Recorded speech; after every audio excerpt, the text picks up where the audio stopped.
when you have a city that's very hard and you have some investors that won't deal with them, specifically, they say, I'll do any place but Warren. Mm-hmm. Okay. So the people who do go in there, it has to be like Matt just said, it has to be appetizing for them.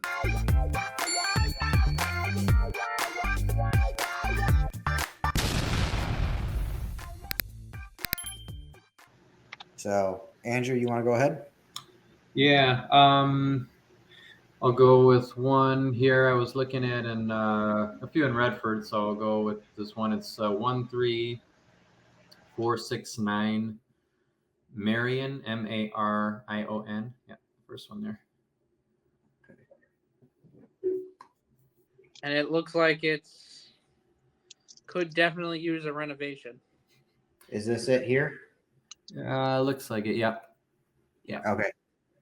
So this says it's in Redford, but it was coming up this would bring it up as Detroit. So it looks like border. Yeah, it looks like it's right on the border here. Yeah.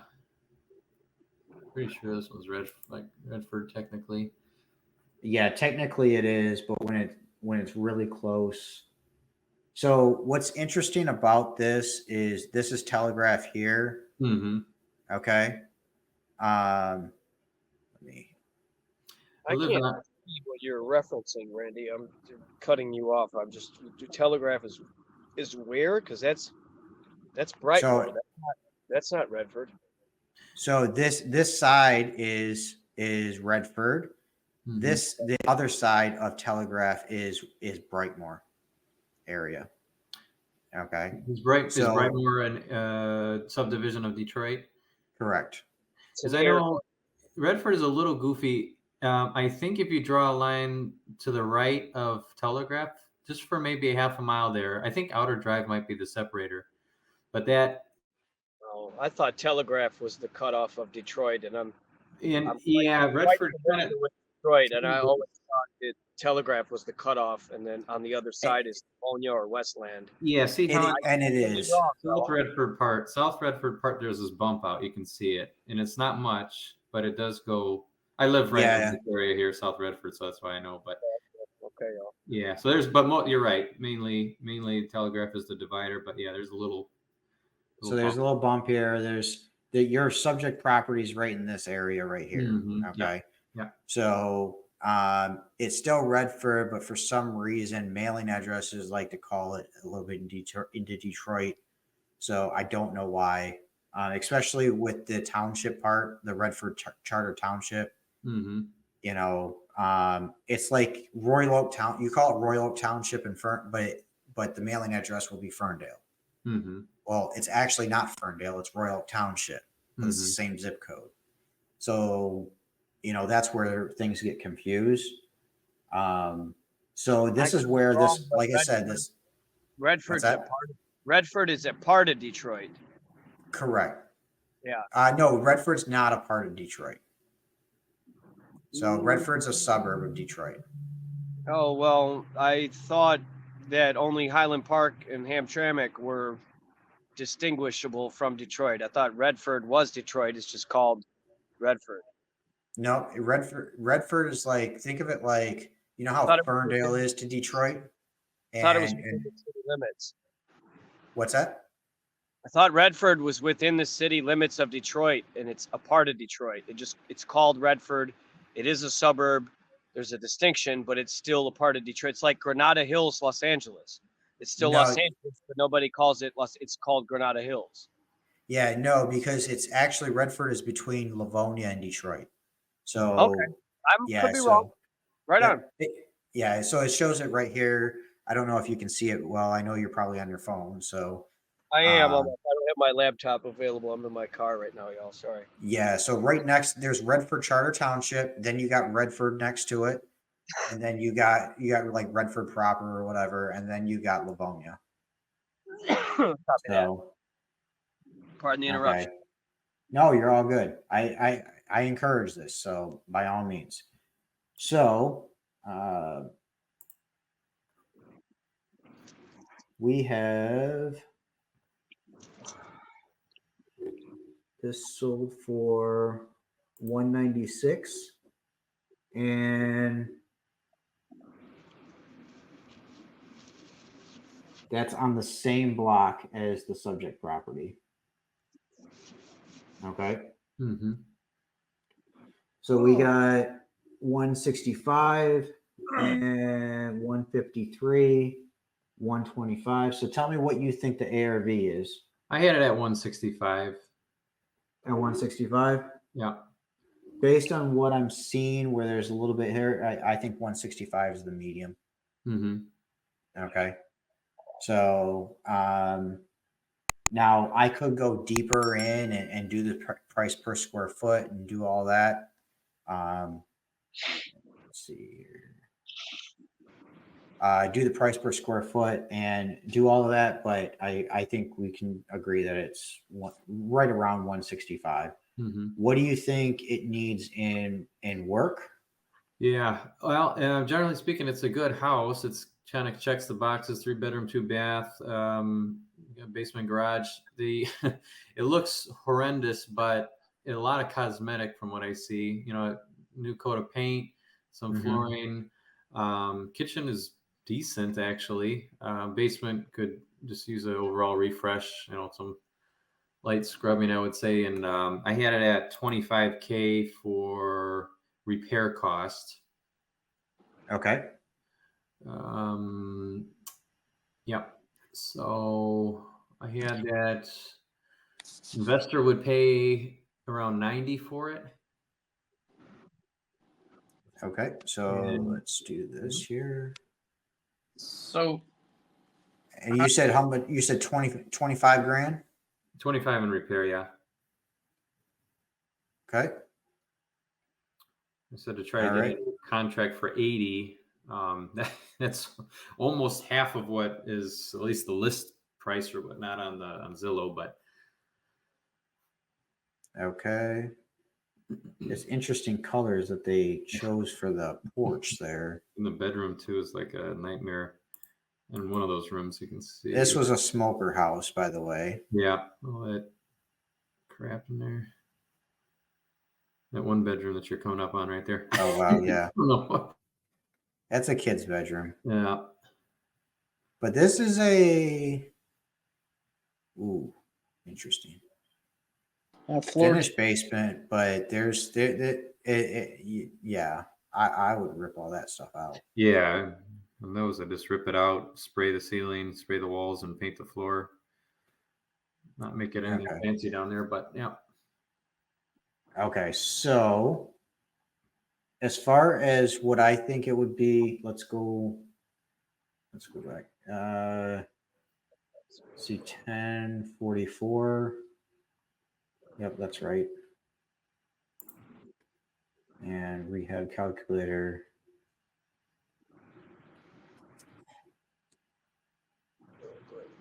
So, okay. So for light rehab, you're looking about $26,100. Mm-hmm. Okay. So I think that's rough. I think that it's right on par. Okay. Because to me, that's just a cosmetic update. Right. Okay. I think you're right on spot with the 80,000. Okay. As far as getting it under contract and selling it for 90. I think you might be able to sell it to a buy and hold investor for about 95. Yep. Okay. Because they can pay a little bit more. They're not going to put as much into it. They're going to put some paint in there, some new carpet. They're going to, they're not going to do as much as a flip would do. Okay. Yeah, the rent looks like about $1,500 a month just based on rental comps too in that area. So that's kind of what I was thinking too, if it was a buy and hold. Yep. So Tara, did you have any questions about how we've been coming up with these numbers? No, I think I'm starting to get it. It's definitely gonna take me some practice. I guess I was trying to use the calculator for the repairs because for me that was kind of hard with just kind of being a new and not really knowing. So I guess if it's just like a light rehab, it's just like typical, like we just maybe need to go in and like replace like the carpet, paint, and then medium is more so like, what would you consider more like a medium? A medium is okay. It's carpet paint, but I may have to do the roof. I may have to do the furnace or something like that. Some of the bigger ticket items. Okay. So things like that. But it's still easier, but it's going to cost more because of that. Okay. Just a few of the big ticket items, not all of them either. All right. Then that large rehab is okay. I got to replace almost every big ticket item in here, and I might have some foundation work or something like that. You know, even the foundation work, you're going to have to add on top of what I have on here. Okay, basically where I'm bringing it down to almost the studs, and I need to add I need to add drywall in there. Drywall is expensive, you know, mudding, all of that. So, all right. Does that make sense, Tara? Yeah, and then what is a good percentage for like the cash on cash return that you would say was good? Is it like what I was trying to aim for with mine was more like 7% and up? Is that a good percent or No. No. no? Okay. Yeah. So if it depends on where the location of it is, but for the most part, think of it in the Detroit area. If you're in the suburbs, you need to be 12% or higher. Okay. If you're in Detroit, you need to be 18% or higher. Okay. Closer to the 20% would be best in Detroit. Okay, that's good notes. So, Hey, Randy, all are right. you able Yep. to put down these guides, what you were talking about tonight, into maybe like a document to go back and look at when we run into some of these unique scenarios? Yeah. So what I can do is I can't promise it'll be tonight. No, I'm not But, saying right now, but okay. Yeah. what I'm asking Yep. for is, this is helpful information, and I know I'm not going to remember. How many people are going to remember every detail that we talked about in an hour? And that's perfectly fine. That's why I'm recording this too. So, and so what I'll try to do is that's good information for me is, put together a cheat sheet. Yeah. And it's a simple reference sheet, maybe a 1-pager, 2-pager, I don't know, front and back. Right. Something that we can definitely pull up in front of ourselves when we're running numbers and quickly look at something. And so we don't have to text someone, or that's just in my experience. Sure. Awesome. So most definitely.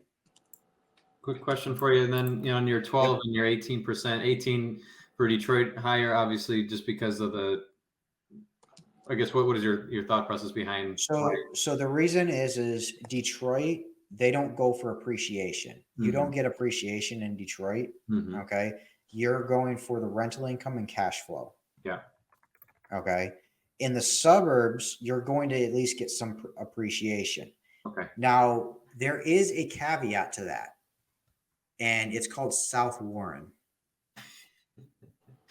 All right.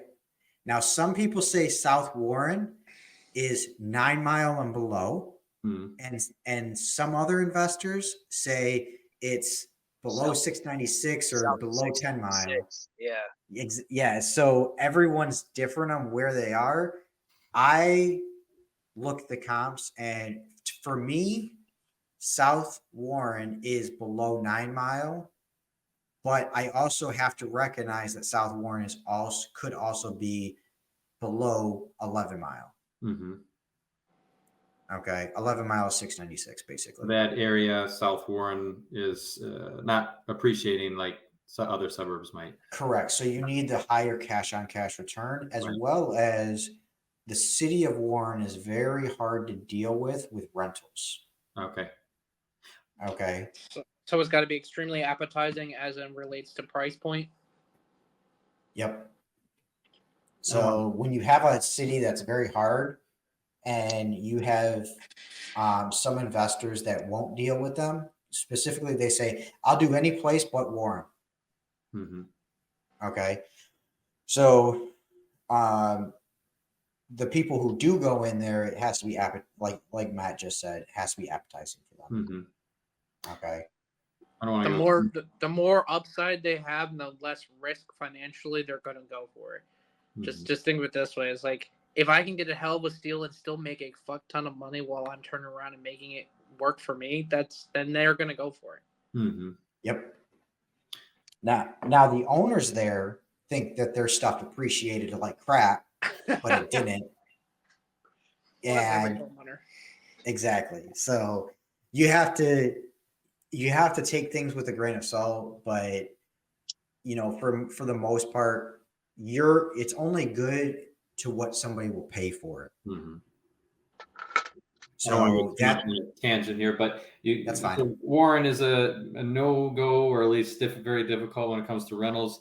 Detroit, you have any comments on how Detroit compares in that regard? So Detroit is a whole nother game, and I would hire a property manager that specifically does in Detroit. Yeah. Okay. A reputable one. A reputable one, yes. Yeah.